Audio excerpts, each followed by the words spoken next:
sanadihii ugu dambeeyay waxaa magaalada Muqdisho ku soo batay xarumaha noocan oo kale ee jirdhiska ah waxaana goobahan yimaada dad badan kuwaas oo isugu jira rag iyo dumar.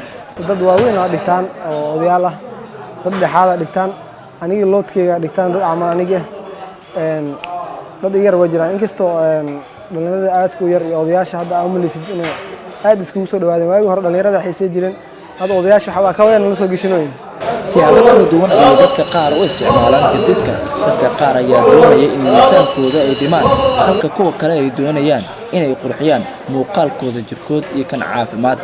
horta jimka qaab badan loo isticmaalaa dad waxay u isticmaalaan inay heer ka gaaraan oo superstar ay noqdaan oo magac ku yeeshaan dad waxay u isticmaalaan inay caafimaad ku helaan oo meelaha sida dhiig karka iyo kolestaroolka waxyaabo badan sokorta dejiya dadna waxay u isticmaalaan jirkooda inay u qurxinaado just labiska waxba okay oo noqdo. marka laga soo tago dhismaha jirdhiska dadkan waxa ay qabaan arintan in ay kaalin weyn ka qaadato caafimaadkooda. halkan waa qaybta kale ee dhalinyaradu ay ku qaadayaan biraha iyo orodkaba ay ku sameynayaan biraha ay qaadaan waxay ugu kala jiraan qaybahan kala duwan kuwa waa orod kuwa kiilaad kuwa waxa ay ku sameynayaan push up si ay jirkooda u dhisaan dhan caafimaad iyo dhanka muuqaalkaba ah. waxaan hadda la hadli doonaa qaar ka mid ah dhalinyarada aan wax ka weydiin doono sida ay u isticmaalaan halkan iyo waxa ay ka faa'iidaan. magacaaga walaal? magacaygu waa Maxamed Ibrahim Nuur. dadka inta badan xiddiga ay yaqaanaan sababaha jimka u maado haddaan maaragtay wax yar sharxaad aan ka baxsho waxaan u maadaa inaan caafimaad ka helo inaan dhidid badan isaga baxsho inaan sokorta isaga gubo in maaragtay marka ugu dambayso aan jirkayga ku dhisto. waxaan u imaanaa in aan jirdhis ku sameyno taan jimicsi u helno si ma garanaysa caafimaadkeena ama sports marka ciyaarayna qaybihiisa kala duwan inuu fududaado. runtii jimka waan jeclahay faa'iido badan ayaan ku leeyahay marka koobaad muuqaal ahaan iyo labiskayga iyo saan u muuqanayo waa one thing waaye. jirdhiska oo waqti badan lagu bixiyo ama si joogto ah loo sameeyo ayaa ka hortaga cudurro badan waxaana sidoo kale uu dib wax weyn u taraa dadkaasi.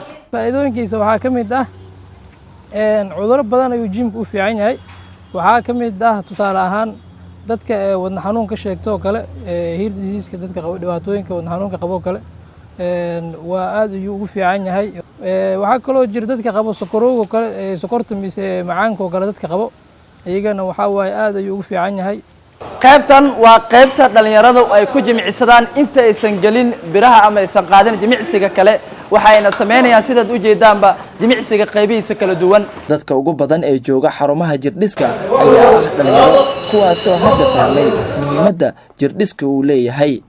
dadaa waxaa imaadeen ayaga marka hore imaanayeen ayagoo cayilan oo hadda waa taqaanaa qof cayilan waa qof problem haysta saan aaminsanahay adiga markuu arko jasta qof oo asii ka caafisan wuxuu ku haminayaa inuu sii soo kala noqdo. waxaa jiraan dad badan oo riyooyinkooda u rumeynay oo ayagoo cayilan imaadeen maanta see rabeen noqdeen.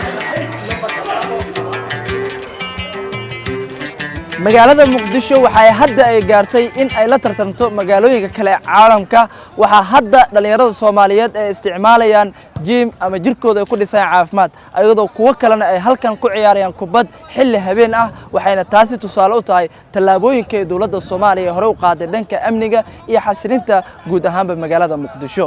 Cabdirashiid Nuur Ibrahim telefishinka qaranka Soomaaliyeed magaalada Muqdisho.